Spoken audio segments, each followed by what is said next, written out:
स्नेहर छात्र छात्री यह पूर्वर आम पढ़ी जे सत्यप्रतिज्ञ राजा दशरथ माता कैकेयी को दुईटी वर देवाई प्रतिश्रुति देते। वर अनुसार श्री रामचंद्र को 14 वर्ष वनवास और अनुज भरत को अयोध्यार राजा करने स्थिर करिसेंति।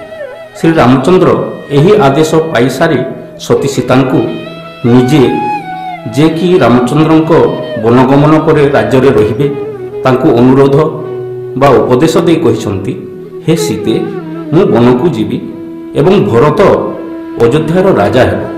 तुमको यह ध्यान रखिबाको हेबो जे कौनसी परिस्थिति रे मध्य भरतंको विरुद्धाचरण तुम द्वारा न हो। एवं हे भामिनी तुम्हें अयोध्यार आबाल बुद्ध बनिता जे होना कहीं तांको प्रति अप्रिय आचरण केबे हेले करिबो नाही।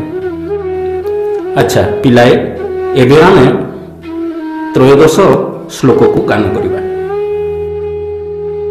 एवमुक्ता तु वैदेही प्रियर्हा प्रियवादिनी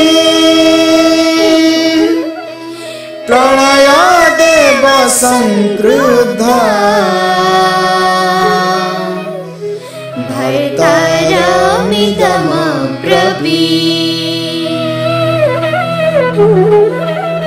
एबे आमे किछि व्याकरण को ध्यान देवा। एवं मुक्ता एवं जोग उक्ता एवं मुक्ता उक्ता को जदि आमे प्रकृति प्रत्यय करिबा बच धातु रे क्त प्रत्यय एवं टाप प्रत्यय उक्ता।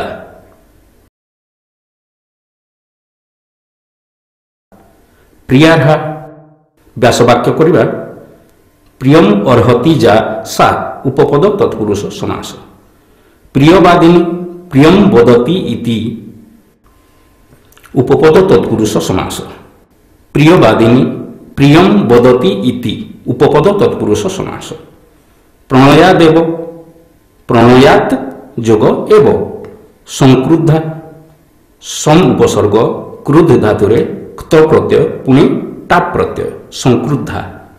भर्तारम इदम अब्रवीत भर्तारम जोग इदम जोग अब्रवीत शब्दार्थ।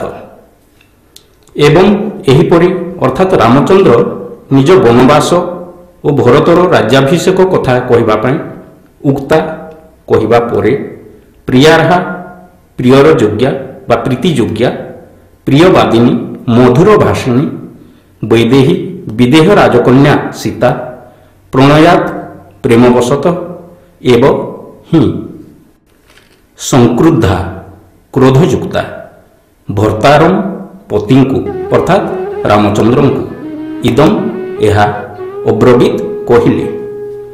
भावार्थ देश और वंशर राजा भरत एणु तांकर अवमानना करबा अनुचित बोली रामचंद्र सीता को उपदेश देले।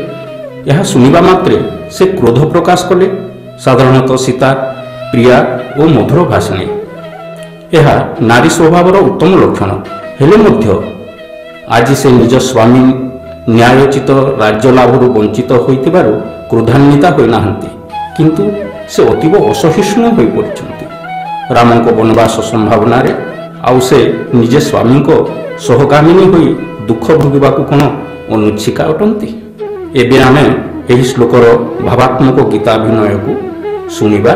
पतिंका वचन सुनि विदेहा दुहिता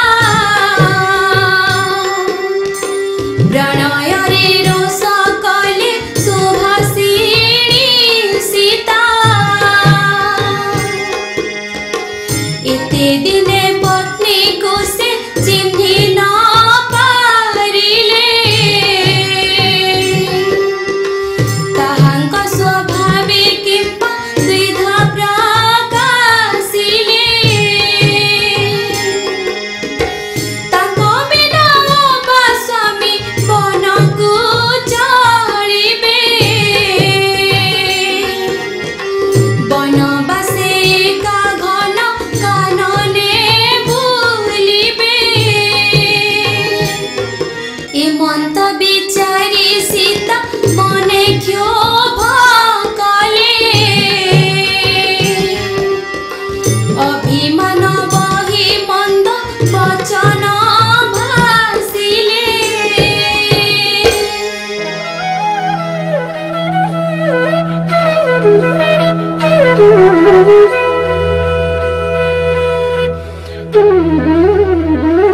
यापर चतुर्दश श्लोक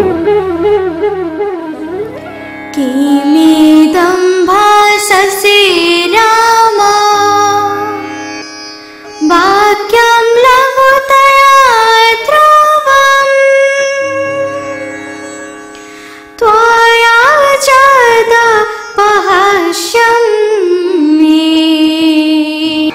श्रुत्वा नरवरोत्तम।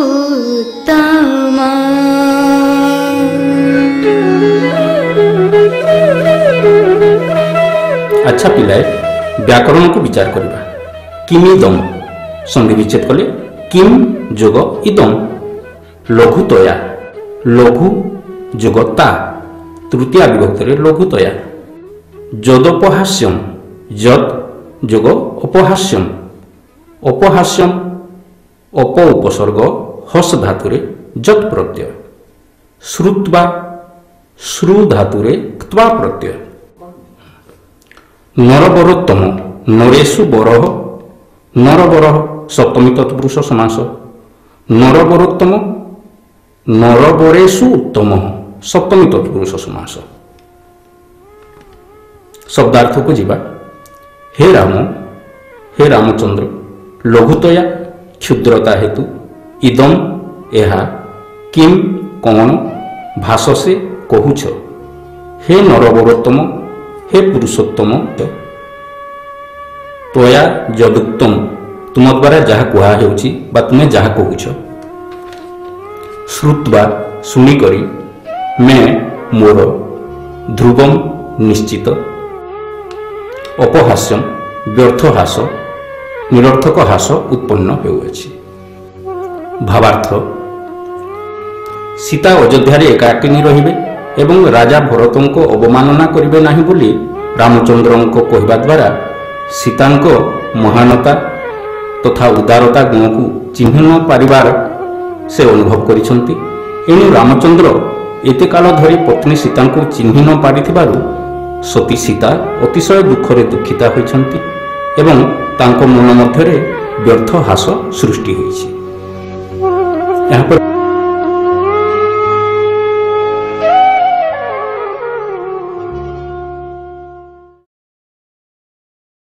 एक कथा कह आहे रघुनाथ परते न करी मोते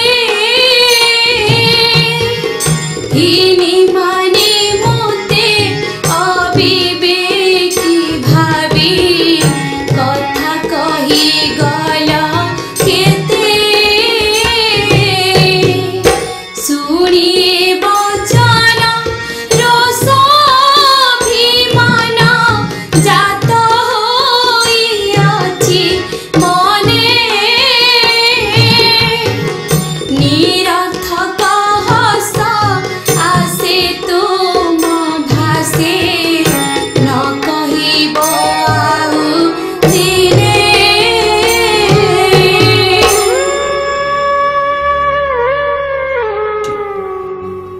यहाँ पर पंचदश श्लोक आर्या पुत्र पिता माता भ्राता पुत्र स्तता स्नुषा स्वानि पुण्यानि भुञ्जना स्वं स्वं भाग्यमुपाश्यते।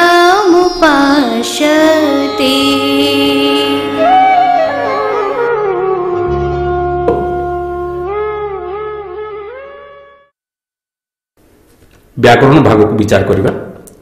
आर्यपुत्र आर्यस्य पुत्र षष्ठी तत्पुरुष समास पुत्रस्तथा संधि विच्छेद कले पुत्र जोग तथा भुंजाना प्रकृति प्रत्यय भुज धातुरे सानच प्रत्यय भाग्यमुपासते संधि विच्छेद भाग्यम जोग।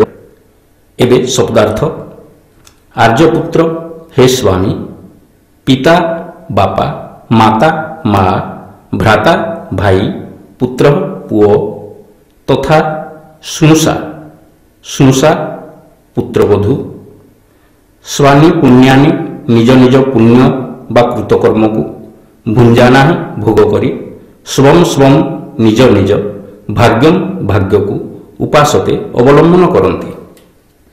ଭାବାର୍ଥ ପ୍ରତ୍ୟେକ ବ୍ୟକ୍ତି ନିଜ ନିଜର କର୍ମଫଳ ଭୋଗ କରନ୍ତି। କାହାରି କର୍ମଫଳ ଅନ୍ୟ କେହି ଭୋଗ କରେ ନାହିଁ।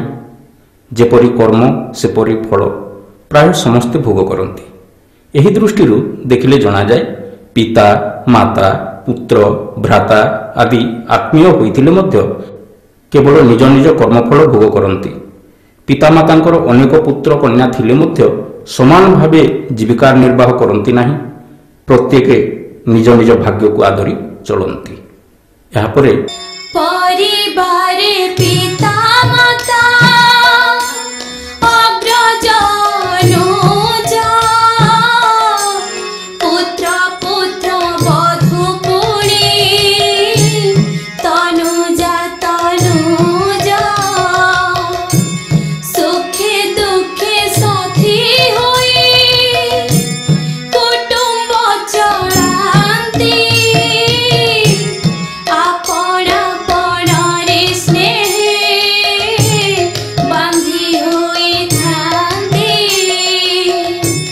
हेले जे जा पाप पुण्य हृदय थाए धारी निज कर्म फल भोगे भाग्य को आधारी पुत्र अर्जित धर्म पिता को न दिए पिता वैकुंठे रहिले पुत्र को न निए।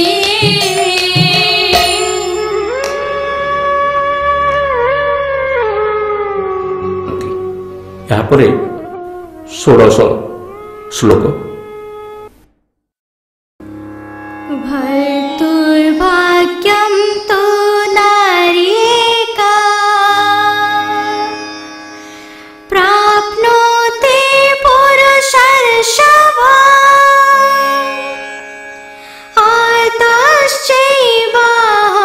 आर्तश्चैवाहमादिष्टा बनी वस्तव्यमित्यपि।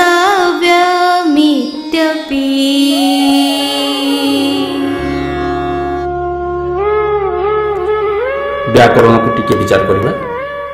भर्तृभाग्यम भर्तु जोग भाग्यम नार्येका नारी जोग एका पुरुषर्षभ पुरुष जोग ऋषभ पुरुषर्षभ आम जब व्यासवाक्य करवा ताहेले पुरुष ऋषभ इव उपमित कर्मधारय समास।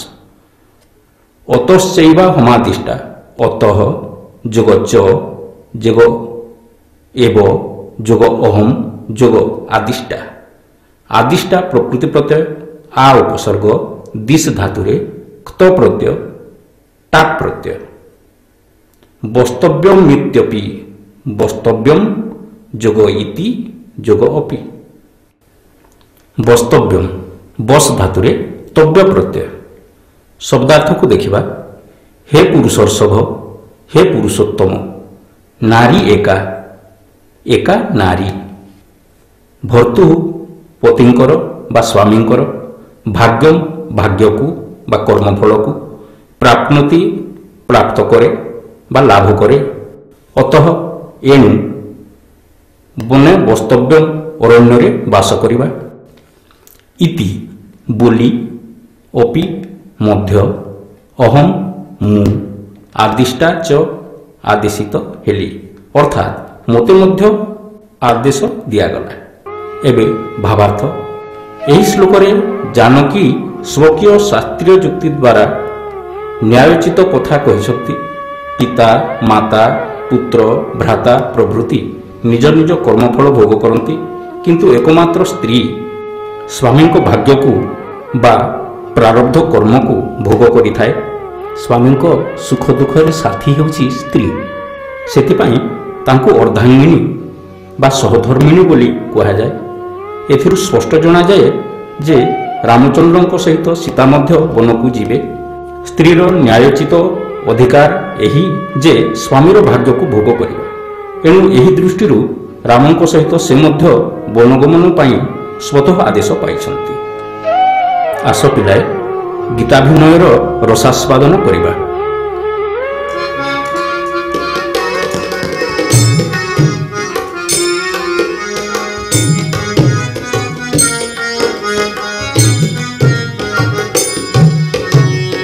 अभेद बंधने बंधा स्वामी सह पत्नी पति भाग्य लाभी थाए एका धर्म पत्नी सकल करमे भार्य अटे अर्धांगिनी पतिंकर कर्म फले से समभागिनी तुमे बनचारी हेले हेबी अनुगामी आदेश लभिछि मोहि साथे जीवी स्वामी।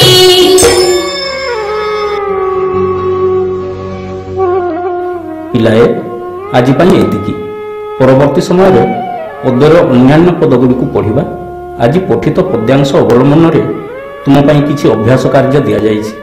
ସେଗୁଡ଼ିକର ଉତ୍ତର ଲେଖି ଶିକ୍ଷକଙ୍କୁ ଦେଖାଇବ ଓ ତ୍ରୁଟିଗୁଡ଼ିକୁ ସୁଧାରି ନେବ।